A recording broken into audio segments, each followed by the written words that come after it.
So, how things with you? Usual. About to finish my thesis now and end of this month, then I'm okay. Today, Dr.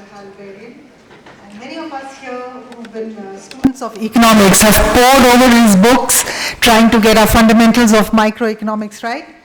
And well, at least I never thought I would have him right here and have the opportunity to listen to him like this.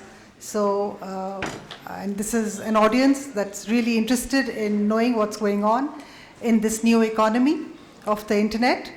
I would now like to request Dr. Rajat Kathuria to give the opening remarks. Thank you. Thank you, Nisha. Professor Dr. Varian, Anupam, Karnav, NASSCOM, Chief Economist, Nisha, of course, esteemed colleague from ICRIER, distinguished ladies and gentlemen. It's an absolute delight, as Nisha said, to welcome Professor Varian to Delhi, to ICRIER. I believe this is his first visit to India, and better late than never, given that India is an IT powerhouse in services, and Hal is now the chief economist of Google. I think it makes absolute sense for Google and for Dr. Varian to spend much more time in India, working, researching on India. As Nisha said, one never expected, and I'm one of those students who read his textbook. First I read the advanced one and I said, this isn't happening.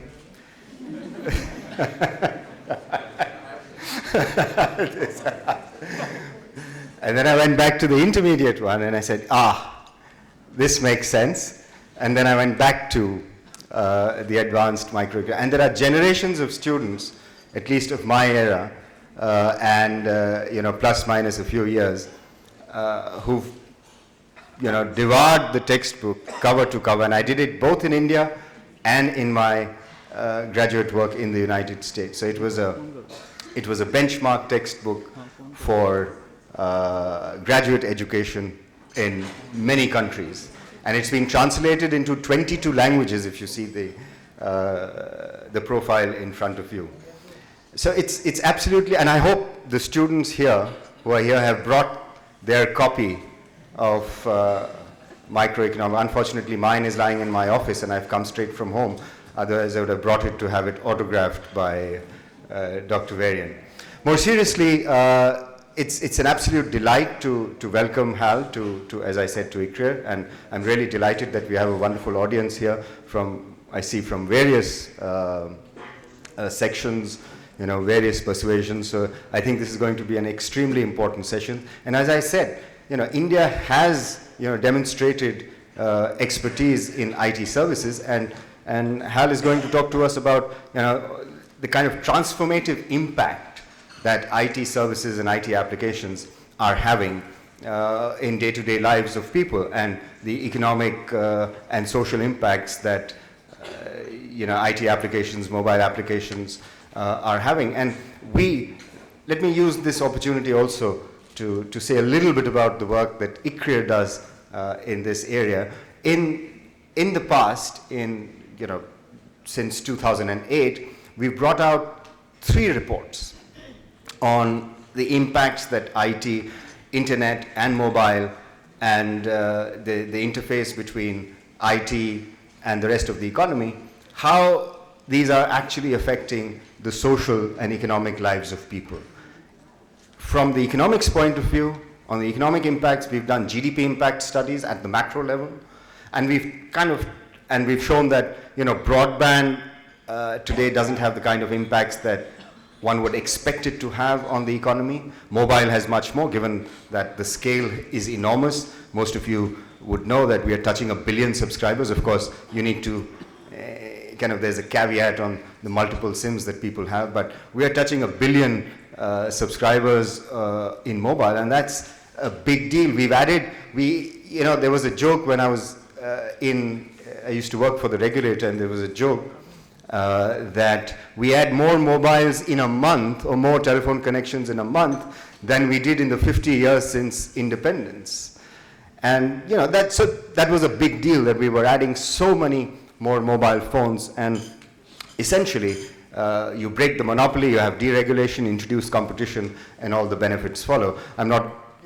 But you have downsides, and I guess if you live in India in these times, one focuses so much more on the downsides, on the corruptions in decision making, that sometimes I feel unfairly the sector, the goodness or the positive impacts of the sector get brushed under the carpet. And I think that's unfortunate, but these are the times we live in.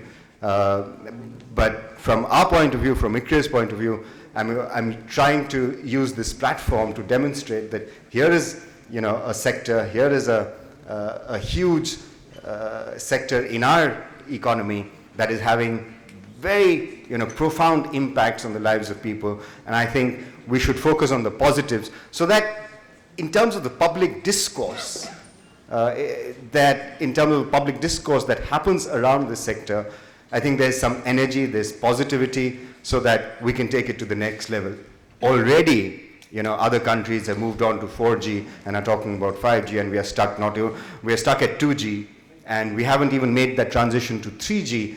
Maybe we'll leapfrog to 4G, but there's so much negativity around the sector today, around what is in the public decision making, that some of the goodness, some of the positive things that we can do get brushed on the carpet. The auctions that are going to happen for spectrum in January 2014 should have occurred much earlier, and had it not been for the fear, the psychosis that pervades all layers of decision making, we would have had this and the sector would have moved on.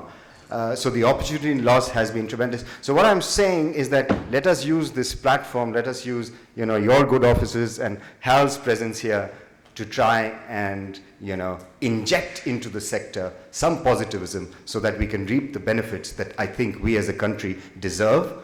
And I think we need it, because we've got a number of things in place: the people, the human capital, the platforms. We need policy to be right. So with those words of introduction, let me once again welcome all of you, and especially thank Hal for agreeing to come here at very short notice. He was with us in Nimrana yesterday. ICRIER had a big conference in Nimrana, and Hal was with us there yesterday, and he's made it in time for this session. So thank you very much, Hal, for doing this. And welcome once again, all of you. Thank you.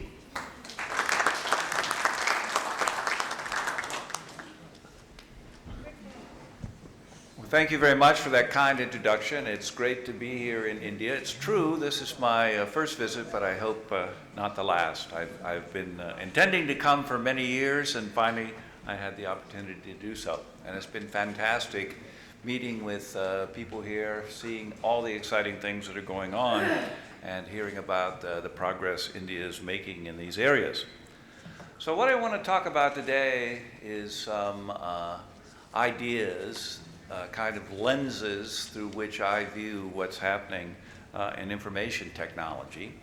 I want to begin with the concept of combinatorial innovation. And the idea there is, throughout history, there have been periods where a set of standardized parts become available, and there's a wave of innovation that's set off because of innovators combining and recombining these parts to create new inventions. So for example, in the 19th century America, there was a move towards standardized mechanical parts at the beginning of the century, and during that century you saw great innovation in mechanical devices, culminating in the bicycle and then the automobile in the early 1900s.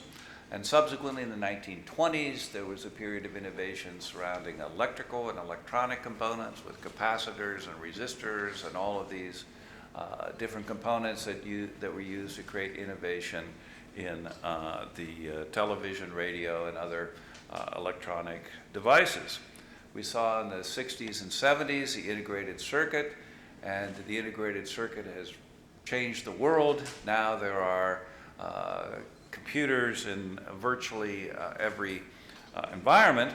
And in our own period of the internet innovation, we have a set of components, I would say more or less standardized pieces of software, protocols, standards that have enabled a huge amount of innovation around the world as people combine these components to create new applications and innovations. So if you think about LAMP, which is Linux, Apache, MySQL, and Python, there are thousands or tens of thousands of companies and innovators that have taken those basic components and enabled internet applications. And of course, this has been facilitated by the widespread availability of cloud computing. So we have standard components on the software side, standardized components on the hardware side, and we've got a great deal of innovation occurring. And I would say it's much more rapid than some of those previous examples. It took nearly a century for the mechanical parts to really achieve their goal of interoperability. But in the internet world, we've seen extremely rapid innovation in just 20 years.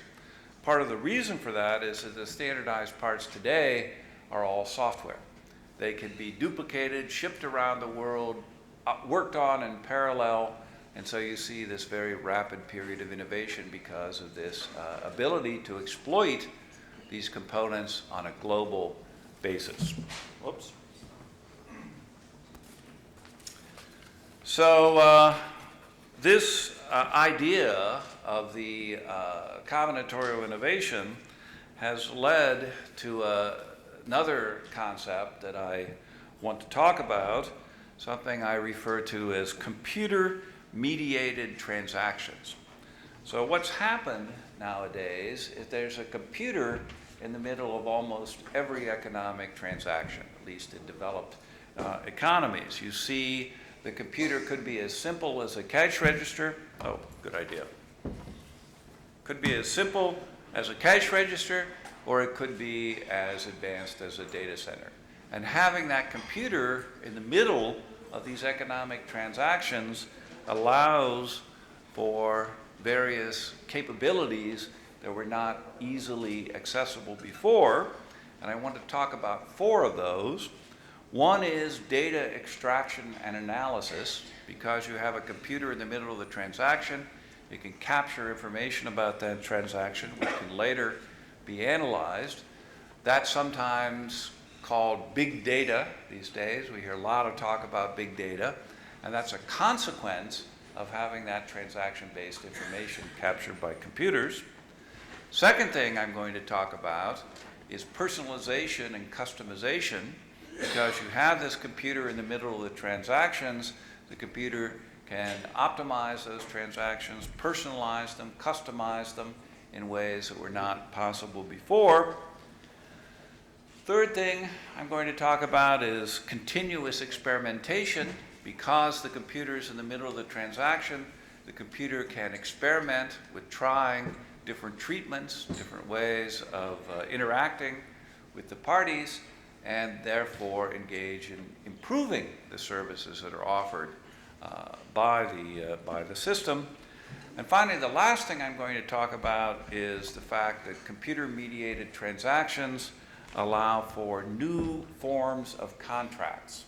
Now that may sound a little mysterious, but let's just leave that to the end when I have a chance to go into it in detail.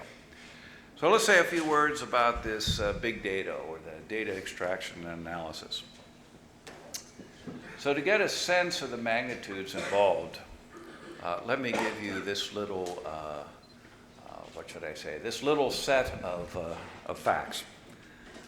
1 billion hours ago is when modern Homo sapiens emerged. 1 billion minutes ago is when Christianity was founded. 1 billion seconds ago was when the IBM PC was first offered. And 1 billion Google queries ago was this morning. Now, according to the published reports, Google has seen about 30 trillion, that's 30 trillion URLs, crawls about 20 billion of those a day, and answers about 100 billion search queries a month. So that's roughly 1 trillion queries a year. So it's a fantastic amount of data. And in order to deal with that amount of data, we've had to develop new types of databases, new systems of hardware, new systems of software that can store data in massive tables that are spread across hundreds or even thousands of machines. So in our data centers, much of the data doesn't fit on one machine, doesn't fit on a dozen machines. It has to fit on 100 or thousands of machines. And you have to be able to process queries on that data very rapidly. In fact, we have systems now where you can issue a SQL query, a database query, and process more than 1 trillion records in just a few seconds. Okay? Now, the systems that we developed were documented quite carefully and published in academic journals, and there have become a number of open source tools for processing vast amounts of data. So this technology is not only available to Google, but is available to everyone who works with large amounts of data. And consequently, there have been a number of services made available for processing this vast amounts of data in cloud computing centers like Amazon Web Services and Google Compute Engine and many other similar services. Now what that means is what was formerly a fixed cost in deploying and managing a data center for analysis has now become a variable cost. So you can access these data centers and these tools for processing data even at the level of an individual or students or universities or basically anybody who wants to look at this data has access to it because they don't have to pay to construct the data center or to build the software libraries. Those data centers and libraries are made available to tiny startups. So of course, as you know, as economists, lower entry cost means more entry, and we've seen a huge amount of entry take place with many small startups working in this data analysis space. So along with the open source data tools, we have open source analytic tools like the R language, which has revolutionized the work in statistics. And of course, you have a huge web community out there of people who are providing examples, support, communication, illustration, and so on. So we've seen this very rapid growth in data science and analytic tools enabled by the computer mediation. Now let me give you a couple examples of this. I'll start with Netflix. Netflix is a service that provides streaming video, movies, and so on to the home. They realized at one point that 75% of the views on Netflix were driven by their recommendation system. So they had a system where you look at the movie titles and you rate the movies afterwards, and it would recommend movies to you. 75% of the viewing was driven by that kind of recommendation system. So they said, is it the best system possible? Let's have a contest. So they started a contest where they offered $1 million prize to any group that could improve their recommendation system by more than 10%. So they provided 100 million ratings, 500,000 users, 1,800 movies, and let the data out to the community for people to try to improve their system. And the prize was won about a year later by a team that blended 800 statistical models together. 800 models blended together to improve the rating system, and they took home the $1 million prize. Now, that group was a group from Bell Labs, actually, Bellcore.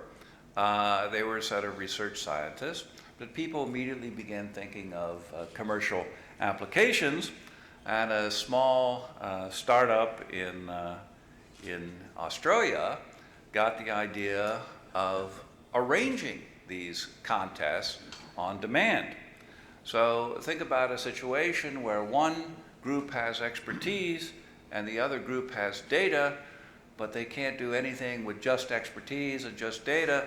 The value is created by putting those groups together, and that's exactly what Kaggle is trying to do. So they've set up competitions, and now they have 114,000 data scientists around the world who are competing in these contests. So what do?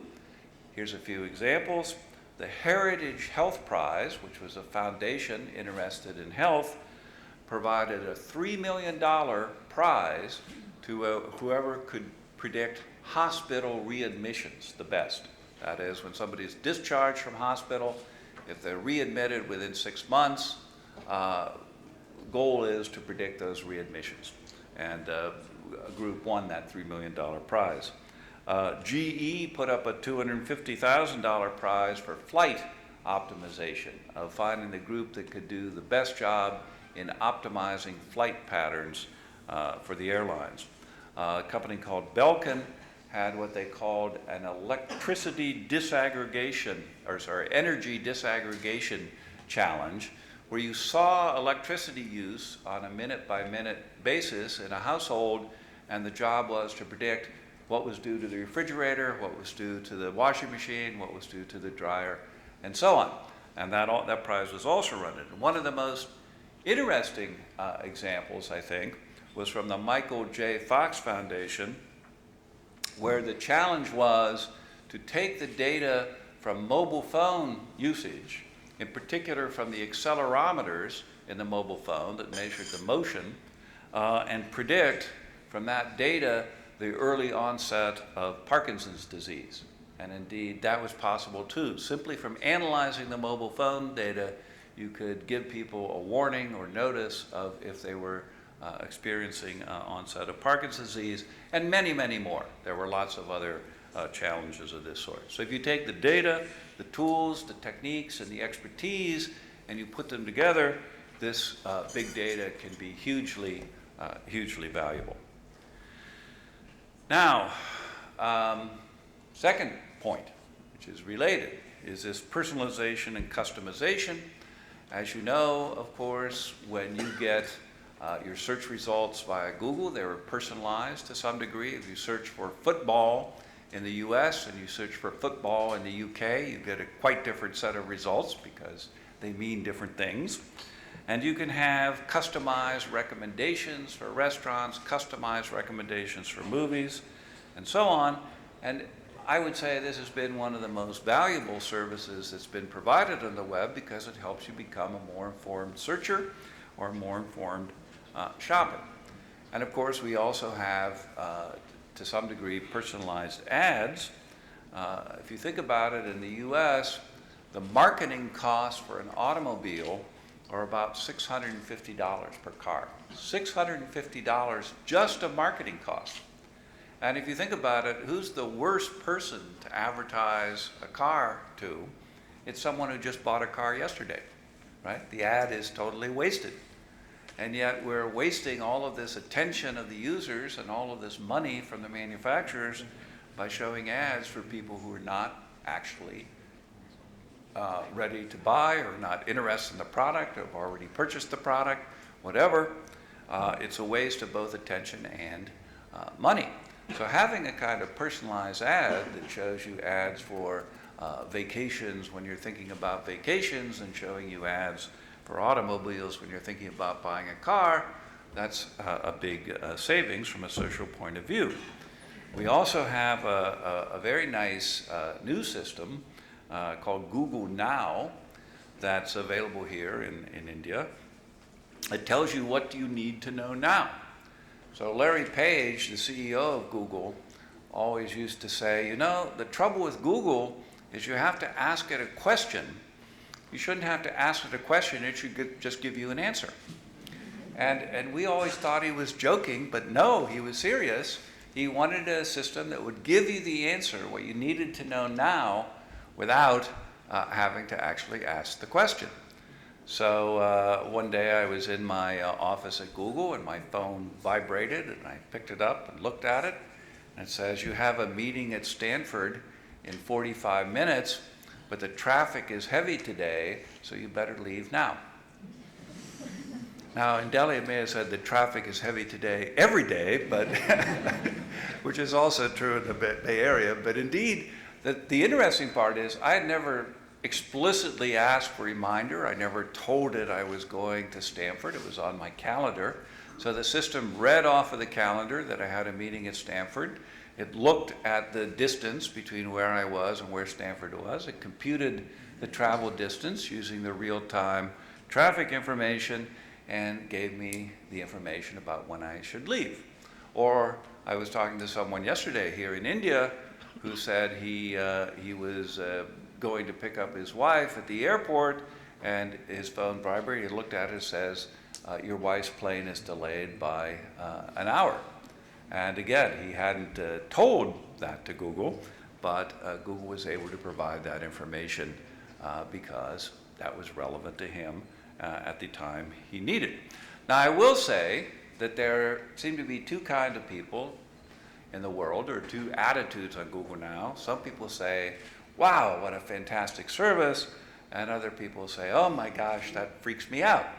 So it's we live in this time of transition. Google now is completely opt-in. You can decide whether or not you want to use it. But if you think about it, you share information with your doctor, your lawyer, your accountant, many, many different people, because you trust how they're going to use that information. You receive identifiable benefits from doing so. And a similar trade-off is involved with a computer. But I believe that for most kinds of information that Google now is providing, the benefits far exceed the cost. And in a few years, we'll be saying, how did I ever live without this service? Okay, say a few words next on experimentation.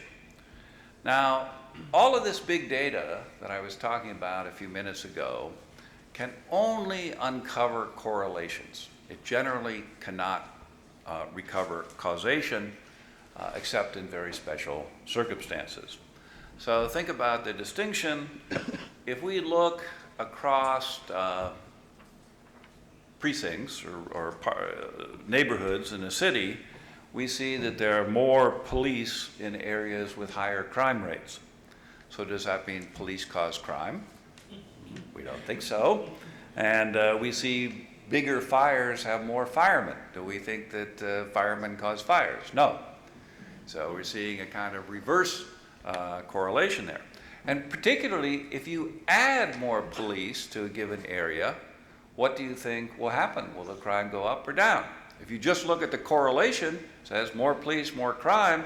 But of course, if you look at the causal impact, we believe, and I think there's some evidence, that we assign more police, the crime rate goes down. So you could have an excellent model, a very, very good predictive model that shows the relationship between police and crime that's totally useless in predicting the causal response to assigning more police to a given area. So how do you resolve that? How do you decide what the causal impact is? Well, the gold standard, of course, is an experiment. Randomized treatment control A/B experiment. And we've seen this also. Another example is advertising. The old joke in the industry is you go ask an advertising manager, how do you know your advertising works? And he says, well, here, look at this chart. Every December I increase my advertising, and every December my sales go up. So it's again, an issue of correlation versus causation. Now, at Google, we ran about 10,000 experiments a year. 10,000 experiments, roughly 5,000 of those in search and roughly 5,000 in ads. And we have a whole infrastructure that's set up to enable those experiments.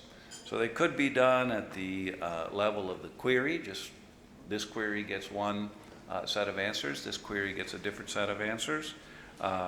Cookies, which would be associated with the device, usernames, geographic area, and so on. Any time that you're on Google, you're actually in probably at least a dozen experiments, and maybe more. And there's roughly 1,000 of those experiments running at any given time. So what do they look like? Well, some of them are user interface experiments. So there'll be things like the background color of an ad, the font that's used in a search result, whether something is bold or not bold. These effects are very subtle, and in many cases it's hard to even see the difference when you look at the pages, but they definitely affect behavior. And the only way to really resolve whether it's better to have a yellow background or a blue background on an ad is to run that experiment. And nothing could be more wasteful than having senior management sitting around debating, is it better to have a yellow background or a blue background? What senior management does is they say, fine, let's run an experiment, we'll find out. And so for simple things, do that experiment. And sometimes we have experiments in the ranking. So we'll come up with a new algorithm or an improved algorithm for the search results, and we'll offer an experiment where some people get the new improved algorithm, some people get the old algorithm, and we'll look and see what the difference looks like.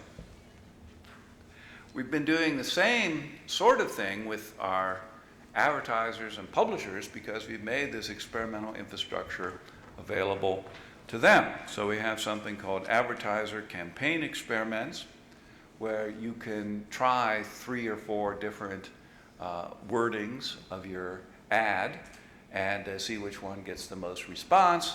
That's all automated for you. And we have publisher experiments where the publishers can have 3 or 4 different web pages or different pages in their website, and the system at Google will optimize the display of those pages and determine which are the best. Now, this idea of experimentation has been around for a long time. I talked about mechanical innovation at the beginning of the talk.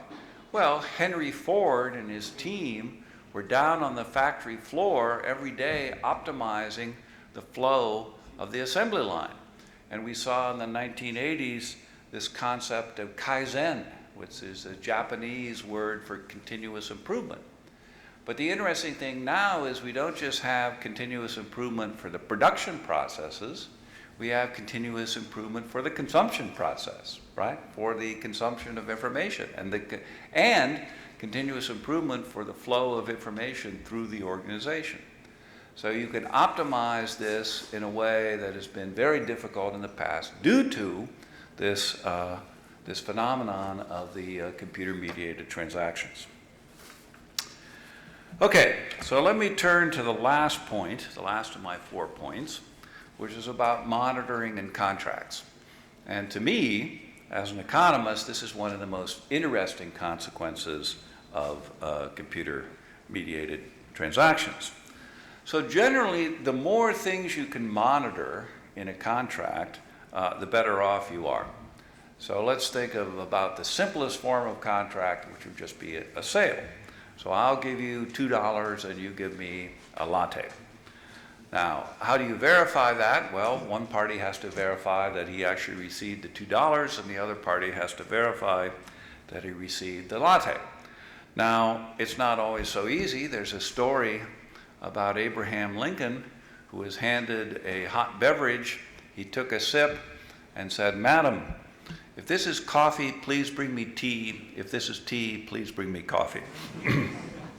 And perhaps that has happened to some of you. But imagine more complicated transactions where the verification isn't so easy. You actually can use a computer to help in the verification and monitoring of that contract. For example, think about the old form of advertising, let's say on TV. It says, I'll pay you, I, the advertiser, will pay you for a certain number of ad impressions, and then maybe some people will come to my store. So the payment was on the basis of the ad impression, and people came to the store. Well, maybe, maybe not. They always hoped they did, but you were never sure. But think of how ad works on the internet. What happens is we have a pay-per-click model, and so the advertiser only has to pay for the people who actually come visit the website. And of course, that has been enabled, that's possible because of the computer mediation. Before, in the old world, we had no way to verify whether someone who was exposed to the ad actually came to the store. Now you can see someone who's exposed to the ad and actually clicks on it, you have a very direct and verifiable measure of what occurred. So the contract can be much more precise. But there are other examples that people are experimenting now with. For example, I might make a contract, I'll sell you a car if you make the monthly payments on time.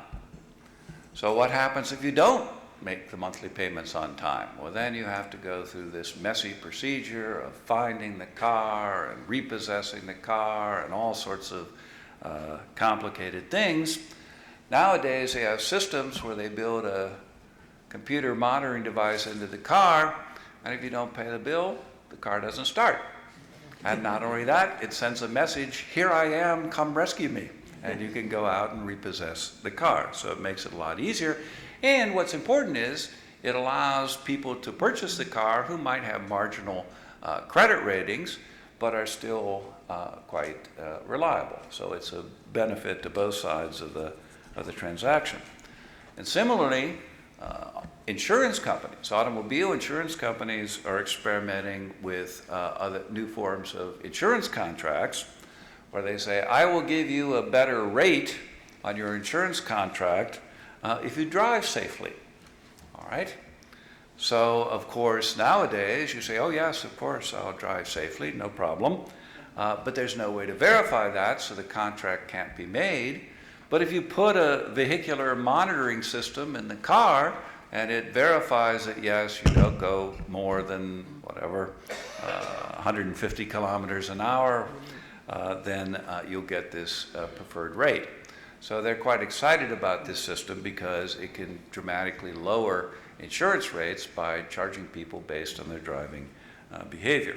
So because of these computer-mediated transactions, we can now observe behavior that was previously unobservable and contract on it, and that enables contracts that really weren't feasible before. So let me give you a couple more examples using some micro multinationals in this case. So suppose we look at a company called Premise, which is funded by Google Ventures and is now just beginning to operate in India. Suppose you wanted to know the price of onions in Mumbai. Okay? Maybe you were a government agency, maybe it was somebody who was studying international food prices, whatever. Well, what Premise will do is they'll send 20 college students out to the local grocery stores, 200 stores, with a mobile phone, and what they can do is they can photograph the onions at each store. The camera on the phone gives you a picture, it gives you a timestamp, and it gives you a geostamp. So it's very authoritative information. You know that this person was at this place at this time, and they collected this particular price. So that data is then uploaded to the cloud directly from the phone, and it's sent back to the person who requested the data become available. So you can do the same thing with other sorts of data collection, how many cars are in a parking lot, or how many people are in a shopping center, et cetera, et cetera. You can gather this micro-level data by crowdsourcing the information collection in a way that really hasn't been feasible before. And note, the nice thing about this is even though it's collected by, let's say, amateurs, it is authoritative because it's the mobile phone that's providing the timestamp and the geostamp and the actual photographic evidence. So this can be used to verify data integrity. And computer monitoring of this sort has had a big impact on productivity in trucking and restaurants and health and many other areas. In fact, this goes back a century or so. If you think about the cash register, remember I said that you could have something as simple as a cash register.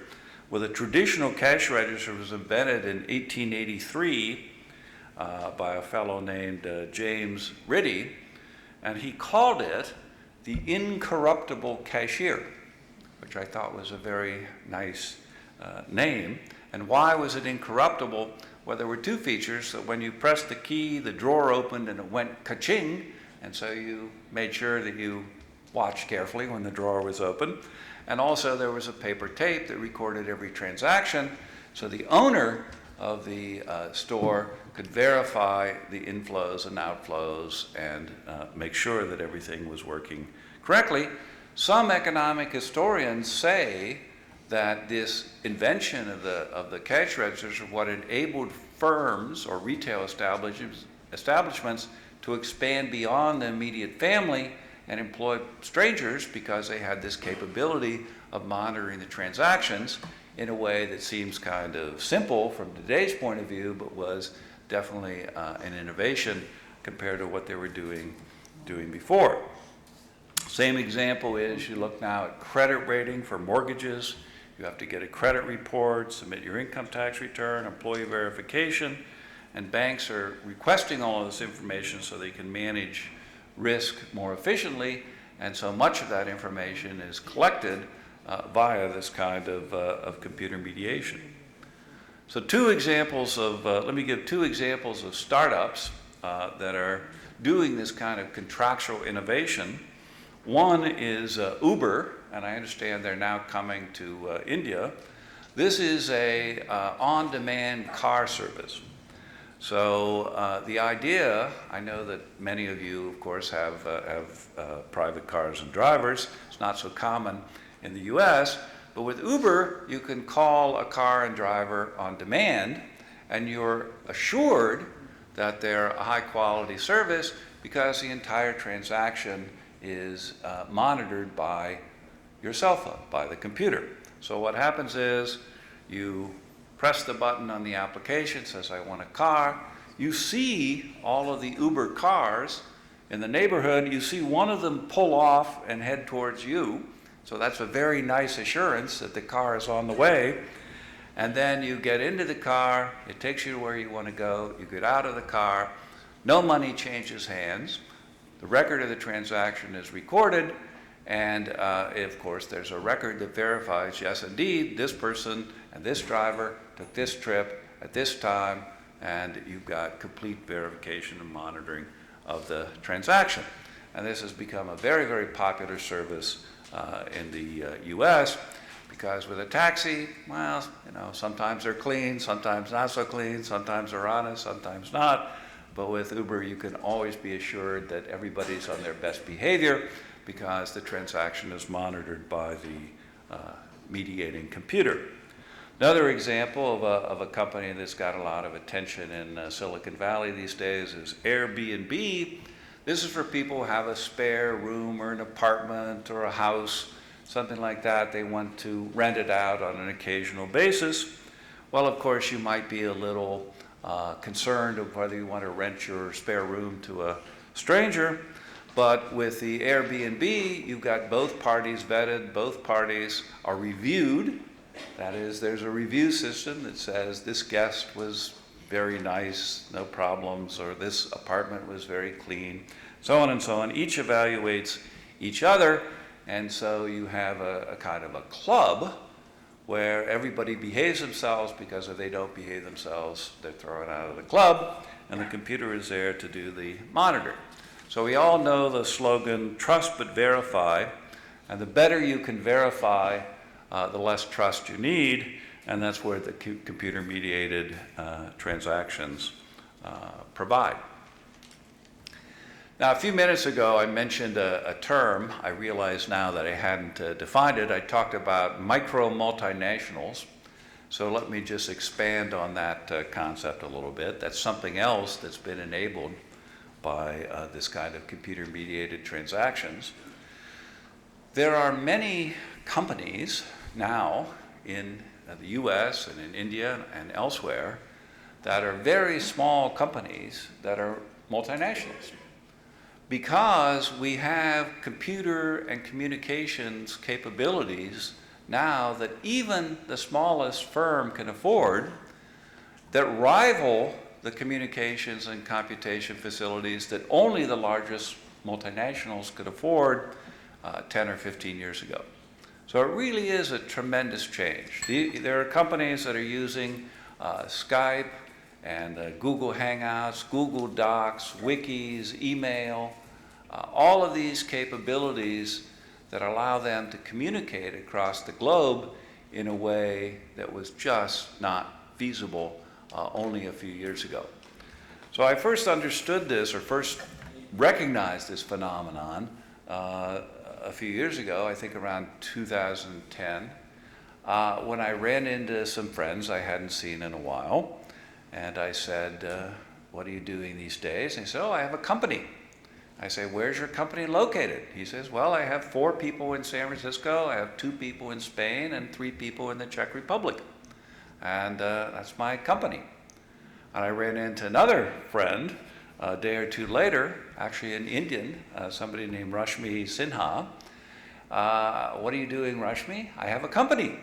And where is it located? She says, well, I have 6 people in San Francisco and 12 people in New Delhi. This was a company some of you may have heard of called SlideShare, and they were working 24 hours a day because the engineers in San Francisco would work 12 hours, work until the end of the day, and then they'd hand it off to the people in New Delhi, and they'd work for 12 hours, and you just had double speed effort taking place, allowing them to develop their products very rapidly. So pretty much every time I mention this concept of micro multinational, somebody comes up to me afterwards and says, I'm a micro multinational. And indeed, they're all over the place. A little bit, not always so obvious because they're small companies, but I think it's really quite a big change in what our perception of global business looks like. It used to be global business were only the big businesses. Now you can have a global business and be very tiny indeed. So, in summary, these computer-mediated transactions make a huge difference. We've got this capability for analysis, data extraction analysis, the personalization, the experimentation, the contracts and monitoring. They enable new kinds of transactions that couldn't take place before, things like Premise and Uber and Airbnb. They allow small companies to have access to computation and communication resources that only the biggest multinationals could afford. And this combination of events, I think, is going to change the way economies operate and the way we engage in economic transactions. Much more global in nature, much more data-driven in nature, and I think it holds a brighter future for all of us. So, thank you.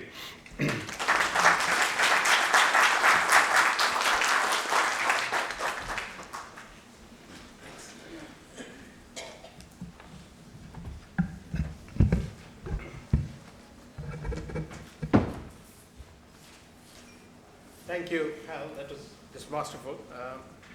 Just a secret, I didn't know what he was going to speak on because I was called in just before the weekend.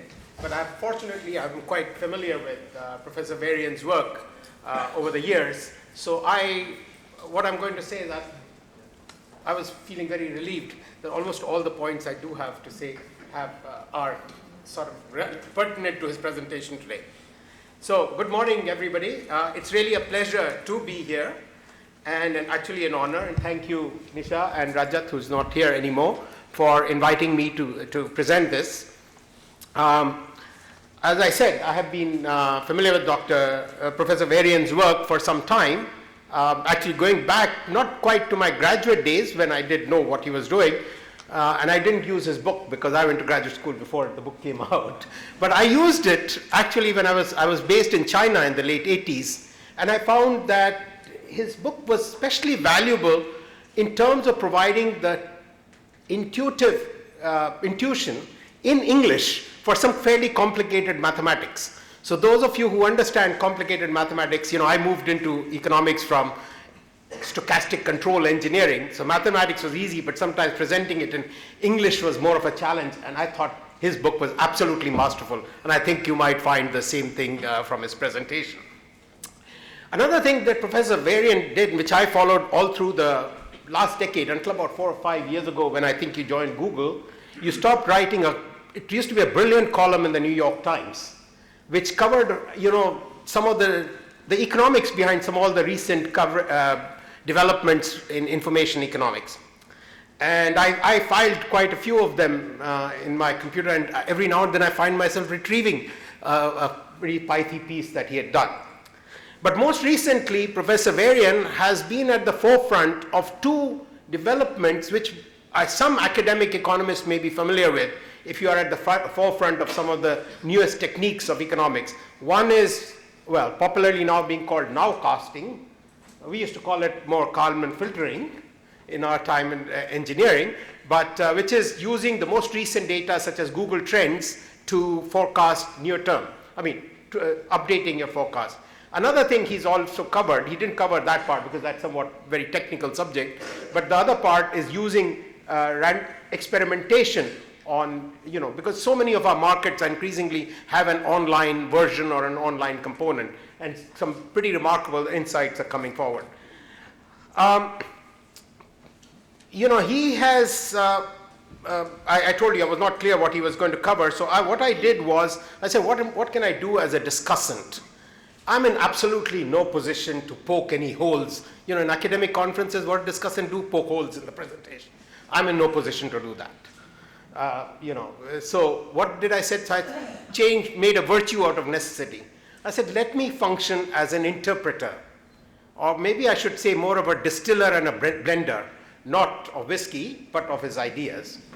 And basically, I thought what I'd say, I'd quickly take some of the key points he said, list them, and this way, this could be a prelude for your question and answers, and then sort of trace through, give you a quick tour of the economic implications, and perhaps then give a few illustrations from India, which I can do based mainly from our information technology industry. And you would be surprised, some of the things may look sort of far away, but much of that is actually happening with Indian firms. Of course, you mentioned slide share and so on. So without further ado, let me go on. This is about NASSCOM, so I'm not, NASSCOM is the Association of the Indian IT Industry. So let me quickly go. What are some of the things that you did talk about? One was combinatorial innovation. He mentioned it, but the combinatorial innovation has been going on for centuries. It's the whole idea of using interchangeable parts, interoperability and so on, but that's what's happening today. It's you combine different things, various permutations, combinations if you want to, and you get some new ideas, put them to new uses. That's what combinatorial innovation is about. And it's useful not just for understanding some of the things in the software IT industry, there are some particular dealings, but even things like, global value chains. That's the buzz today in globalization of production, is the idea of global value chains. And some of the ideas behind combinatorial innovation are very pertinent there. Another point he didn't quite dwell upon, but all of us, it's very evident, which he has talked about elsewhere. What are the implications of the fact that a lot of these are bits, not bricks or whatever? And that's basically related to the pace of innovation, how that has speeded up. He talked very much about the ubiquity of computer-mediated transactions. Let me tell you that he talked about computer-mediated transaction, but even in a country such as India, you might be appreciating that they are now getting very ubiquitous, and we can come back to more of that. He talked about this issue of writing contracts. It's even writing contracts, monitoring contracts, enforcing, the example of the rental car and the others that he said. These things become very relevant for some of the things that we want to do in India, such as in issues related as far as, financial inclusion and so on. Another area that he talked about was data, the extraction, storing, communicating, that is transmitting and processing, and how that is changing many of the ways of how we design policies, and more than policies, how businesses use them in their strategies. So, and I'll come back to this. The other point I wanted to say is that he didn't talk much about, but Professor Varian has done a very interesting sort of work where he talks about the attention economy. Some of you maybe in the IT industry talk about buying eyeballs and things like that. That really goes back. The core concept behind it is the attention economy. I think I can quote you, who said, when there is a wealth of information, there is a poverty of attention. And that is the sort of thing. There's a whole bunch of things that comes up from that.